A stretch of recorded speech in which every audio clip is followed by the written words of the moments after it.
Hi, ఈ వీడియోలో మనం సిఎంఏ కోర్స్ గురించి తెలుసుకుందాం. సో షార్ట్గా బ్రీఫ్గా ఒక 10 minutesలో సిఎంఏ కోర్స్ గురించి ఎన్ని లెవెల్స్ ఉంటుంది, పాస్ పర్సంటేజ్ ఎలా ఉంటుంది, పాస్ క్రైటీరియా ఏంటి, ఎన్ని మార్క్స్ ఉంటుంది, ఇవన్నీ డిస్కస్ చేద్దాం. ఫస్ట్ సిఎంఏ కోర్స్ తీసుకుంటే మనకు దీనిలో 3 levels ఉంటాయి. First level foundation, second level inter, third level final. ఇలా సిఎంఏ కోర్స్ని 3 levels కింద డివైడ్ చేశారు. అండ్ ఒకవేళ మీరు ఇంటర్మీడియట్ రూట్ నుంచి వెళ్తుంటే, అంటే ఇంటర్మీడియట్ అయిపోయిన తర్వాత మీరు సిఎంఏ చేయాలనుకుంటే మీరు ఫౌండేషన్ ఫస్ట్ కంప్లీట్ చేయాలి, తర్వాత ఇంటర్ కంప్లీట్ చేయాలి, తర్వాత ఫైనల్ కంప్లీట్ చేయాలి. ఇలా 3 levels మీరు క్లియర్ చేసుకోవాలి. ఒకవేళ మీరు after graduation like BCom, BBA, BTech or anything, ఇలా గ్రాడ్యుయేషన్ అయిన తర్వాత మీరు సిఎంఏ చేయాలనుకుంటే మీకు ఫౌండేషన్ అవసరం లేదు, డైరెక్ట్ మీరు సెకండ్ లెవెల్కి వెళ్ళిపోవచ్చు. సో సెకండ్ లెవెల్ అంటే సిఎంఏ ఇంటర్ క్లియర్ చేసుకుని తర్వాత సిఎంఏ ఫైనల్ క్లియర్ చేస్తే సరిపోతుంది. సో ఇప్పుడు ఒక్కొక్క లెవెల్ గురించి మనం డీటెయిల్గా డిస్కస్ చేద్దాం. సో సిఎంఏ కోర్స్ ఫస్ట్ మన ఫౌండేషన్ తీసుకుంటే, ఈ ఫౌండేషన్ ఎగ్జామ్లో మనకి టోటల్ 4 subjects ఉంటాయి. అకౌంటింగ్, లా, ఎకనామిక్స్, క్వాంటిటీ, యాప్టిట్యూడ్, ఇలా 4 subjects ఉంటాయి. ఈ 4 subjectsలో మనకి 400 marks ఉంటుంది. పాస్ అవ్వాలంటే మనకి 200 marks రావాలి. అండ్ ఈ 4 papers అన్నీ కూడా మల్టిపుల్ చాయిస్ క్వశ్చన్స్ ఉంటాయి, డిస్క్రిప్టివ్ క్వశ్చన్స్ ఉండవు. అండ్ 0 negative మార్కింగ్, అంటే దీనిలో ఎక్కడ మీకు నెగిటివ్ మార్కింగ్ అనేది ఉండదు. అంటే రైట్ ఆన్సర్ రాంగ్ ఆన్సర్ సంబంధం లేదు. ఆన్సర్ రైట్ అయితే మార్క్స్ వస్తే, రాంగ్ అయితే నో నెగిటివ్ మార్కింగ్. ఈ ఫౌండేషన్ ఎగ్జామ్ మనకి టోటల్గా ఇయర్లో 2 times జరుగుతుంది, డిసెంబర్ అండ్ జూన్. మీరు డిసెంబర్ రాసుకోవచ్చు, లేక జూన్ కూడా రాసుకోవచ్చు. ఈ ఒక డిసెంబర్లో ఎగ్జామ్ రాసాం, క్వాలిఫై కాలేదనుకోండి, మళ్ళీ మీరు జూన్ రాయొచ్చు. లేదా జూన్లో రాసారు, క్వాలిఫై కాలేదు, డిసెంబర్ రాసుకోవచ్చు. ఇలా సిఎంఏ ఫౌండేషన్ ఎగ్జామ్ ఇయర్లో 2 times ఉంటుంది, 4 papers ఉంటాయి, 400 marks ఉంటుంది, మల్టిపుల్ చాయిస్ క్వశ్చన్స్ ఉంటాయి. అవన్నీ కూడా మనం పాస్ అవ్వాలంటే మనకి 200 marks రావాలి. అండ్ ఈ ఫౌండేషన్ ఎగ్జామ్ మనం కంప్లీట్ చేయాలి, ప్రిపేర్ అవ్వాలి, ఎగ్జామ్ రాయాలంటే అట్లీస్ట్ మీకు ఒక 3 months టైం ఉంటే సరిపోతుంది. 3 months టైం ఉండాలి మినిమం. అంటే మీరు కోచింగ్ తీసుకుని ప్రిపేర్ ఇవన్నీ కంప్లీట్ చేయడానికి, ఎగ్జామ్ రాయాలంటే కంఫర్టబుల్గా మీకు ఒక 3 months టైం ఉంటే సరిపోతుంది. ఇలా ఫౌండేషన్ ఎగ్జామ్ అయిపోయిన తర్వాత మీరు సెకండ్ లెవెల్కి వెళ్ళాల్సి ఉంటుంది, అది సిఎంఏ ఇంటర్. ఇక్కడ సిఎంఏ ఇంటర్లో మనకి టోటల్గా 8 subjects ఉంటాయి, 800 marks ఉంటుంది. అండ్ పాస్ అవ్వాలంటే మనకి 400 marks రావాలి.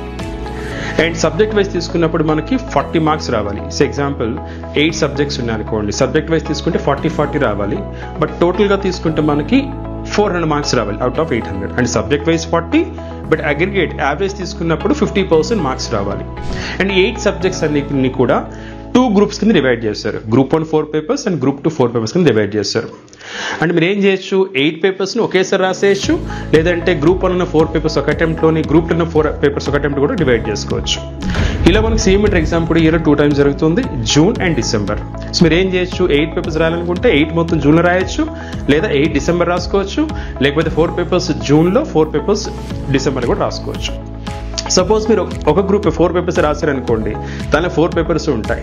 ఒక గ్రూప్లో మీకు 400 marks ఎగ్జామ్ ఉంటుంది కాబట్టి మీకు 200 marks రావాలి, బట్ సబ్జెక్ట్ వైజ్ 40 ఉండాలి.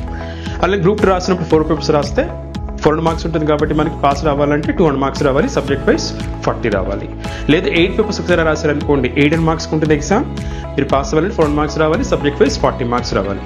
అండ్ 8 papersలో కూడా మీకు 70 marks డిస్క్రిప్టివ్ క్వశ్చన్స్ ఉంటాయి. అంటే వాళ్ళు క్వశ్చన్ ఇస్తారు, మన ఆన్సర్ సాల్వ్ చేయాల్సి ఉంటుంది. అండ్ 30 marks వచ్చి మల్టిపుల్ చాయిస్ క్వశ్చన్స్ ఉంటాయి. అంటే ఒక క్వశ్చన్కి 4 options ఇస్తారు, మనం రైట్ ఆన్సర్ పిక్ చేసుకోవాలి. ఇలా సిఎంఏ ఇంటర్ మనం కంప్లీట్ చేయాలంటే దానికి ఒక ప్రిపరేషన్, కోచింగ్, ఎవ్రీథింగ్ ఒక 9 months మనకు కావాల్సి ఉంటుంది. అలా కోచింగ్ తీసుకుని ఒక 9 months ప్రిపేర్ అయ్యి మొత్తం ఒక 9 months ఉంటే మీకు ఎగ్జామ్ కంఫర్టబుల్గా రాసేయచ్చు. ఇలా సిఎంఏ ఇంటర్ అయిపోయిన తర్వాత మీకు ఒక 15 months ట్రైనింగ్ ఉంటుంది, దాన్ని మన ఆర్టికల్షిప్ అంటారు. అంటే ఆల్రెడీ సీఎం అయిపోయిన వాళ్ళ దగ్గర, లేకుంటే ఏదైనా కంపెనీలో మనం వర్క్కి వెళ్ళాల్సి ఉంటుంది. 15 months ట్రైనింగ్ పీరియడ్. ఆ 15 monthsలో ఏం చేస్తామంటే, ఇక్కడ ఏదైతే మనం చదువుకున్నాం ఫస్ట్ అండ్ సెకండ్ లెవెల్లో, దాన్ని ప్రాక్టికల్గా నేర్చుకుంటాం అక్కడ. ఆ ట్రైనింగ్ పీరియడ్లో మనకి మళ్ళీ మంత్లీ 10,000 నుంచి 15,000 సాలరీ కూడా ఇస్తారు. అలా 15 months ట్రైనింగ్ అయిపోయిన తర్వాత మీరు ఇప్పుడు ఫైనల్ లెవెల్ ఎగ్జామ్స్ రాయాలి, సిఎంఏ ఫైనల్. ఈ ఫైనల్లో కూడా మళ్ళీ మనకి 8 subjects ఉంటాయి, 800 marks. పాస్ అవ్వాలంటే మనకి 400 marks రావాలి. అండ్ 8 subjects మనకి 2 groups కింద డివైడ్ చేస్తారు, Group 1 4, Group 2 4. 8 మీరు ఒకసారి రాసుకోవచ్చు, లేదనుకుంటే Group 1 ఒకసారి, Group 2 ఒకసారి కూడా రాసుకోవచ్చు.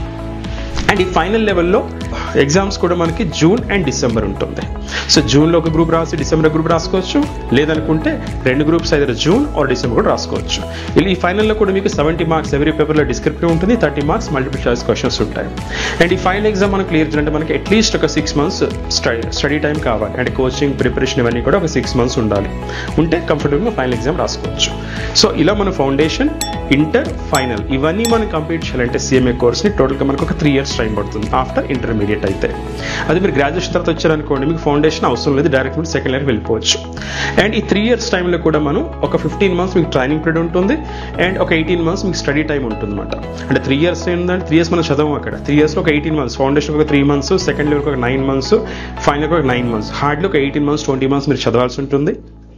అండ్ ఒక 15 months మీకు ట్రైనింగ్ ఉంటుంది. ఇలా టోటల్గా ఈ కోర్స్ మనం కంప్లీట్ చేయాలనుకుంటే ఒక రఫ్గా ఒక 3 years టైం పడుతుంది ఆఫ్టర్ ఇంటర్మీడియట్. అండ్ సిఎంఏ అయిపోయిన తర్వాత మనం ఏం చేయొచ్చు? సో సిఎంఏ అయిపోయిన తర్వాత మీకు 2 options ఉంటాయి. ఒకటి ప్రాక్టీస్ వెళ్ళొచ్చు, లేకుంటే జాబ్కి వెళ్ళొచ్చు. ప్రాక్టీస్ అంటే మీరు ఓన్గా ఒక ఆఫీస్ స్టార్ట్ చేసుకుంటారు. ఆఫీస్లో మీరు చేసుకునే వర్క్ని బట్టి మీ క్లయింట్స్ని బట్టి మీకు వచ్చే రెమ్యునరేషన్ ఉంటుంది. లేదు అనుకుంటే జాబ్కి వెళ్ళొచ్చు. సో జాబ్కి వెళ్తే ఎంత సాలరీ వస్తుంది మనకి? As per recent campus placements 2024 yearలో వచ్చిన క్యాంపస్ ప్లేస్మెంట్స్ ప్రకారం ఒక సిఎంఏకి హైయెస్ట్ సాలరీ ఇండియాలో వచ్చింది 28 lakhs యాజ్ ఎ ఫ్రెషర్. అంటే జస్ట్ పాస్ అయిన తర్వాత without any experience highest salary 28 lakhs ఇచ్చారు. బట్ యావరేజ్ సాలరీ తీసుకున్నప్పుడు ఒక సిఎంఏకి యావరేజ్కి ఎంత వస్తుందంటే 12 lakh rupees వస్తుంది. అంటే మంచి ర్యాంక్ వచ్చి మంచి మార్క్స్ వచ్చిన అనుకోండి మేబీ 28 lakhs రావచ్చు. లేదు జస్ట్ మనం పాస్ అయ్యో నార్మల్గా ఉన్నాం, నార్మల్ స్టూడెంట్ అనుకోండి, so you can expect 12 lakh rupees salary as a CMA average salary అది as per 2024 campus placements. So ఇది టోటల్ సిఎంఏ కోర్స్ గురించి ఇన్ఫర్మేషన్. ఇంకా మీకు సిఎంఏ కోర్స్ నుంచి ఇన్ఫర్మేషన్ కావాలి, డీటెయిల్స్ కావాలనుకుంటే మీకు పీడిఎఫ్ డిస్క్రిప్షన్ ఉంటుంది. దానిలో మొత్తం కోర్స్ డీటెయిల్స్ సబ్జెక్ట్స్ మొత్తం ఉంటాయి దానిలో, అది మీరు చూడొచ్చు. లేదంటే మన ఆఫీస్ అడ్రస్కి వచ్చి విజిట్ చేయొచ్చు. లేదంటే ఆఫీస్ని కాల్ చేస్తే మీకు ఇంకా ఇన్ఫర్మేషన్ ప్రొవైడ్ చేయగలరు. డీటెయిల్గా మీకు డౌట్స్ ఉన్నా కానీ క్లారిఫై చేయగలుగుతారు. ఓకే అమ్మా, thank you guys, thank you so much.